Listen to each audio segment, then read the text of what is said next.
Hey everyone, it's Wednesday, and for my book this week, I chose The Outsiders by Hinton, which is my favorite book of all time. Which is weird because I've never actually been able to choose a favorite anything. Like I have tons of favorite bands, tons of favorite TV shows and movies and everything. Though St. Elmo's Fire is probably my favorite 80s movie.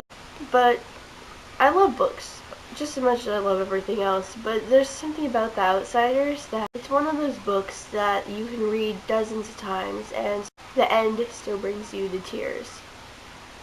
Which, and to have that lasting effect for years and years, there's something special about a book when it can make you do that. You know a guy a long time, and I mean really know him. You don't get used to the idea that he's dead just overnight. Johnny was something more than a buddy to all of us. I guess he had listened to more beefs and more problems from more people than any of us. A guy that will really listen to you, listen and care about what you're saying is something rare. And I couldn't forget him telling me that he hadn't done enough, hadn't been out of the neighborhood all his life. And then it was too late. I took a deep breath and opened the book. A slip of paper fell out on the floor and I picked it up. Ponyboy, I asked the nurse to give you this book so you can finish it. It was Johnny's handwriting. I went on reading it, almost hearing Johnny's quiet voice. The doctor came in a while ago, but I knew anyway. I kept getting tireder and tireder. Listen, I don't mind dying now. It's worth it. It's worth saving those kids. Their lives are worth more than mine. They have more to live for. Some of their parents came by to thank me, and I know it was worth it. Tell Dolly it's worth it. I'm just gonna miss you guys.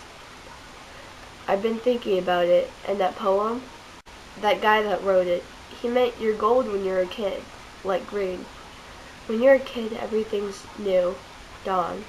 It's just when you get used to everything that it's day, like that way you dig sunsets, Pony. That's gold. Keep that way. It's a good way to be. I want you to tell Dolly to look at one. He'll probably think you're crazy, but ask for me. I don't think he's ever really seen a sunset. And don't be so bugged over being a greaser. You still have a lot of time to make yourself what you want. There's still lots of good in the world. Tell Dolly. I don't think he knows. Your buddy, Johnny. Tell Dolly. It was too late to tell Dolly. Would he have listened? I doubted it. Suddenly, it wasn't only a personal thing to me.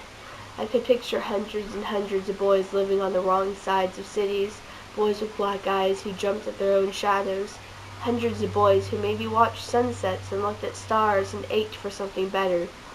I could see boys going down under streetlights because they were mean and tough and hated the world, and it was too late to tell them that there was still good in it, and they wouldn't believe you if you did.